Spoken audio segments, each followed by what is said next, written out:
Chapter 7. Where are you going? Shar cried. He could see where I was going. I must, I said. Stop! I command you to stop. I stopped and stood shaking while the soldier crowded around the hut.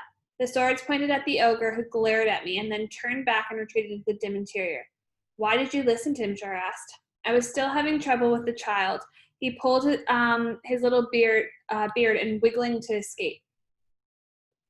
I used his distress to avoid answering the question. He's frightened, but Shar wasn't distracted. Why did you listen to him, Ella? I had to answer somehow. His eyes, I lied. Something about them. I had to do what he wanted. Have they found a new way to bewitch us? Shar sounded alarmed. I must tell my father. The gnome child wailed, thrashing out of the air. I wonder if the parrot's words might soothe him. I spoke them, hoping they wouldn't be an insult. The child's face cleared and he smiled, showing pearly baby teeth. There were dimples in the folds of his wrinkles and baby fat. I put him down and he took my hand in Shar's. His parents must be worried, I said. I don't know how to ask him where they were, and he was probably too young to answer. They weren't by the ferocious beasts or the grazing animals. At last we spied an ancient female gnome sitting on the ground near the pond. Her head was between her knees, an image of defeat. Other gnomes searched the reed and the hedges or questioned passerbys. The old gnome looked up, her face wet with tears. She grabbed him in a tight hug and covered his face and beard with kisses. Then she peered over at us and recognized Shar. Highness, thank you for the return of my grandson. Shar coughed in an embarrassed sound. We're glad to bring him back, madame, he said. He was almost ogre's lunch. Shar Prince Sharmat saved him, I said, and he saved me too. And you have the gratitude of the gnomes. The gnomes bowed their heads. Hardly taller than I was, she was much wider, not stout, but wide, which is in the direction of the gnomes grow after they've reached adulthood. She was the most dignified personage I had ever seen, and the oldest, except for Mandy, probably. Her wrinkles had wrinkles, small folds and deeper folds of leathery skin. Her eyes were deep set, and their copper color was clouded. I curtsied and wobbled. I'm Ella, I said. More gnomes came and were surrounded. How did you persuade him to come with you? He would not go with most humans. Ella spoke to him, Shar sounded proud of me. What did you say? I hesitated. It was the only thing to imitate parrots for Simon to speak to a baby. It was another to sound like a fool in front of this stately lady. Ella repeated what she had said. No wonder he came with you, she said. The younger gnome woman took the child. Where did you learn to speak gnomic? She asked. I am his mother. I explained about the parrots. What did I say to your son? It's an expression we say. It's a greeting. The mother said. In Huron, it's digging is good for the wealth, and good is good, and good is for the health. She held out her hand to me. He's not the only one you will save. I see it. What else could she see? Mandy had said a few gnomes could tell future. Can you see what's ahead for me? Gnomes don't see details. What you will wear tomorrow, you will say are mysteries. I see only outlines only. What are they? Dangers, a quest, 3 figures. They are close to you, but they are not your friends. She let my hand go. Beware of them. On our way to the menagerie, Shar said, Tonight I shall triple the guards around the ogres, and I soon shall catch a centaur and give it to you. Dame Olga was punctual. She and her daughters watched while my trunk and barrel of tonic were loaded into the top of the coach. Father was there to see me off, and Mandy stood at distance. How few things you have, Hattie told me. Dame Olga agreed. Ella is not outfitted in accordance with her station, Sir Peter. My girls have 8 trunks between them. Hattie has 5.5 trunks, Mother, and I only have. Olive stopped speaking to count on her fingers.